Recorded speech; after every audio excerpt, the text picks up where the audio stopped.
Welcome to this week's big match preview on LUTV. 7 games to go for the Whites and 2 away games coming up in the space of just a few days, starting on Saturday with the trip to Birmingham City. Leeds legend Eddie Gray is with us as always to talk about all the big issues ahead of that game. But Eddie, look, the players are going to be in a lot of confidence, but they're going down to a Birmingham side who aren't in great form, but individually they're not a bad side, are they? They're not a bad side, Thom, and plus the fact, ex-Leeds United manager always adds a bit of space to the game. But I think our players will be confident. Gaining the second spot in the division. I know it's a tough game, but the frame of mind the players are in, I think they'll go there and think they can pick the 3 points up. It'll not be easy. They'll still have to work hard to achieve that, but I think they're more than capable of doing it. What a win the team had last week, Eddie. We keep looking at these moments this season and going, when the story of this campaign is kind of written, we'll talk about this moment and this moment. This is one of those afternoons, isn't it? Particularly with what happened at Bramall Lane.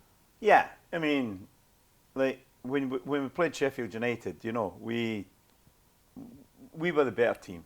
We were. But, you didn't get the result. It was important. I mean, the atmosphere, that belief, it was incredible. And I think that's what the players did, Thom. They believed. And they started quite well. Millwall, a couple of good saves for a young goalkeeper. They had a couple of chances. But, when you actually look at our players now, everybody to a man, they're working hard, they're getting up and down the pitch, they're making it difficult for teams to play. This is a great goal from back to front, isn't it? Yeah, you've got to give Luke Ayling a lot of credit. Pablo's involved at the start. He picks him out and Pablo comes in and it's a great finish. That finish, he made that look easy, Thom. That wasn't an easy finish. If he tries to put his foot through that, he'll probably sky it. Just controlled the ball, kept it down, head over the ball, made sure he hit the target and he got his just rewards, And Luke Ayling was involved in a couple of goals and, great header. Great header. We'll see that in just a second, but he's getting assists, isn't he? Yeah. At the moment, Luke Ayling, he's been important, but the fullbacks fly forward. But well, I think the thing about it is, Thom, with Calvin Phillips sitting in that role, he can fill in the areas and he's good enough and clever enough, Calvin, to see that if a left back goes forward, Alioski, if Luke Ayling goes forward, he'll drop into areas, we can stop a threat to the side defensively. And that gives the two full-backs a chance to get forward. I look at the two full-backs and I think that's the strength, getting forward. Well, this goal was full-back to full-back, wasn't it? Yeah, but this was good play. Good play. I think the thing about this, you've got to say that it's not great for them, but this is a great ball in. A great ball in that. But Luke Ayling gets across defenders and it's a great header. I did say to him after the game, Thom, did you shut your eyes when you headed that? Well, the cross is so good, isn't it? Yeah, it makes it, doesn't hits his head. Yeah, it was a great goal. And I think, before the actual cross comes in, the willingness to work hard to keep the ball in play and get it back, that speaks volumes for the players. And you talked about belief as well. And at this point in the game as well, particularly the way it we've been behind twice in the game, of course, missed a penalty. The players just have got the faith, haven't they, that they're going to get something, which is what they managed to do. Well, after the Sheffield United game, people were a bit down, but they've bounced back. And as you said earlier, Thom, the atmosphere was just fantastic with the results coming through for Bramall Lane and what was happening there against Bristol City, which was always going to be a tough game for them. Well, was it not incredible 20-30 seconds before this goal then from Pablo, which won the game, we hear that Bristol have gone in front, same scoreline, 3-2. And exactly the game went the same way. 1 up, 2-1 up, then, like our game in a way, we get down, we get back in the game, we get down, we get back in the game, then you get that goal. Exactly the same as the Bristol. It was incredible. But I think that lent itself to the whole place just erupting. It was a tremendous atmosphere. But that was a great goal as well. Pablo drifts into the box, and at the end it's an easy finish, but he's got to get there. And that's just instinctive, that, thinking that the ball's a chance of coming into this area.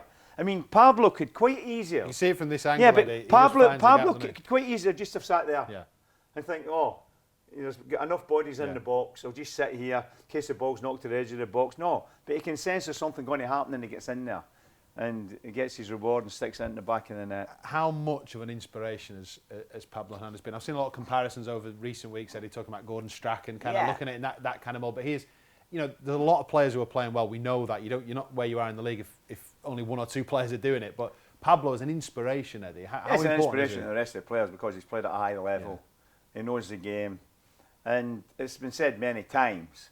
If he's on song, we're usually on song. He's scoring goals. He's getting assists. And I think the thing about Pablo as well, and you see it in little instances when you look at, back at games, he's always looking for the ball. He's always in areas where he can receive the ball. And that's a big help to his teammates. He's big player for the club, But you've got to say, defenders are doing their job as well, Yeah. over the period of the season. They're working hard to keep clean sheets. I know we've never done it against Millwall, but Millwall's always traditionally a tough game for us, But, I think we can go to Birmingham, I think we can keep a clean sheet, and we're good enough to score goals. Well, we go down to Birmingham, with some good news as well as far as the team is concerned, because Kamar Roof, Eddie, could be involved, potentially on the bench. Maybe Marcelo Bielsa will have a surprise for us, but he's back and training. So this is the team that, of course, started last week. The only difference we would probably expect is in goal. I mean, Bailey Picofral did really well last week, but you'd expect Casilla to come back in and regain his place. Yeah, the goalkeeper would probably come back in, and I think you'd see the same, the same 10 outfield players, Thom. I think you'll see Kamar Roof on the bench. I think if they'll try and get him back into the fold as quick as possible. I know he's not an under-23 game, but does he need it? He's a fit lad anyway. Yeah. He generally keeps himself fit, and I don't think fitness would be a problem for him, No. So I think he'll be involved. No, and some bad news this week regarding Barry Douglas. Yeah. His season is over, which is a shame because injuries have kind of stopped him gaining any momentum, but he showed his quality with that ball for Ayling. Yeah, he did, and all credit to him because you could see he was injured, and it would have come off if we wouldn't have used all those substitutes. So all credit to him, but just disappointing for Barry that he's not going to be involved in the run-in. And that's why, when you look at the players, the players that are playing, but the players that are on the bench are so important. You need all your players. You need them all fit. It can happen to anybody at any time. We've seen that over the years. But, these are the boys, I think, you want to keep fit. Them, definitely. And Pablo Hernandez between now and the end of the season. We kind of hope that the Leeds defence isn't too busy down in Birmingham on Saturday. But they're going to be tested, Eddie, only because you look at the Birmingham side, it's a potential starting lineup for them. Very much 4-4-2 this season. Pretty solid and experienced at the back. Yeah. The two players to pick out are Shea Adams and Lucas Jutkovic. Stats-wise, they've scored a lot of goals, created a lot of goals. And Shea Adams has been trapped by a number of Premier League clubs that he's a young striker. He showed his quality here because Birmingham beat us at Ellen Road and he was on the score sheet. Two big players for them, And even when you look at Gardner, free kicks, and they've got players that can play on that side, and they're a threat at set plays. We know that. So that'll be tough, and that's why it's important that everybody's on song at the weekend. But I think we can get at them and hurt them. They're on a bad run, as you know. So that's in our favour as well. But that was in our favour before we went to QPR as well. So you're right. You can't underestimate any team, can you? No. Marcelo Bielsa said, look, they've got to be respected. They've beaten us this season. Course, not many teams have managed to do that, of course. Our last 5 results, Eddie, looking very healthy. Well, Thom, the last 5 results, when we, if we're honest about it, it should be 5 greens there because we should have beat Sheffield United. We were a better team. We had the chances. I know they come back into the game last 20 minutes, but overall in the game we were the better team. So that record looks good to me. Key thing is performing well as well, and that's Correct. All important. Now for Birmingham City, of course, they've had this points deduction, Eddie, which you wonder how much that's coincided with maybe this drop off in form, because a few weeks ago they were pushing for the playoff places, but they've been deducted 9 points, and then they've gone on this kind of run, which is going to do a huge amount of damage at the wrong time of the season, isn't it? Yeah, it is. They've put themselves, close to that relegation fight. Through no fault of the players, but when something like that happens, Thom, it does knock the stuffing out of the players. If that wouldn't have happened and they would have won 3 in a trot, it could be up there challenging for a top 6. That's how silly it's been for them. And the other thing was, Ben Parker, of course, was telling us this week on LUTV that, look, he had a points deduction at Leeds, he was part of that team, but at least they had it at the beginning of the season, they knew where they stood. Yeah. When you have it, all of a sudden you're pushing for the playoffs, and then you're being pushed down into effectively, not necessarily a relegation fight, but they still need a few victories just to make sure of it, don't they? Well, Thom, we actually look at it, they're only 5 points, above the drop. They're going to try to start getting victories, because you can imagine these teams, they might pick 5 or 6 points up between now and the end of the season. So they don't want that run to continue. But the most important thing is that for us, you look, you think, yep, we're on a good run. Just got to keep maintaining it. And it is strange how football works. You know, we're playing Birmingham and Preston, Sheffield United playing the same two sides. What are the odds? There's well over 500 games You know. in a championship season, Eddie. So what are the odds that us and Sheffield United, neck and neck in the So, table, I are playing think, the same fixtures? You know, I think everything could revolve around this week. You know, this weekend. Could be that in pivotal. midweek. Yeah. Who takes the most points? You know, if we manage to win the 2 games and they don't win the 2 games, you know, you open up that gap. And that's so important at this stage of the season. Yeah, it's amazing, really. Yeah. You know, Birmingham and Preston have such a part to play. Because Preston, we know, are a difficult side, and in the playoff hunt themselves. Well, they'll be thinking, Tom. They're only a couple of points out. That's it. I mean, but you know, like you look at this Bristol City side as well. They're You know, that's how it can change. Bristol City have been on a great little run. You know, and when you actually look at it, it was a great victory we got done there. It was. I mean, they've got a game in hand, and they're still in the playoffs. You know. Marcelo Bielsa was asked in his press conference this week if he thinks it's a 3-horse race, or are West Brom still in the hunt, Eddie? What do you think? It's a big ask. I mean, 6 points is a big gap at this stage, isn't it? I think you'd have to say they're still in the hunt with 7 games left. You know, they're still in the hunt. I mean, they'll be thinking if they win 7 games, which is it's feasible. If they win 7 games, they'll be thinking they'll be in the top 2. You know, I don't think they will, but if they manage to do it, so that's why they're still in the hunt. You can forget the rest of the teams as far as know the top 2. I think there's 4 teams in it. You know, I do. I've got to be honest and say I think the team at the top will. I can't see them slipping up there. You know, I mean, they get QPR at home. Well, let's take a look at the other sort of selected fixtures as well, involving the teams at the top end of the championship table. And these are sort of some of the key fixtures this weekend, as you say. You know, Norwich at home against Queen's Park Rangers. The thing about Norwich as well, they play QPR, right? The early kick-off. They know if they beat them, puts immense pressure on ourselves, on Sheffield United, and West Brom. I mean, that's not an easy game. West Brom get down to Millwall. If Millwall performed like they did here, that'd be a tough game for West Brom. Tough game for Villa. They're on a run, you know.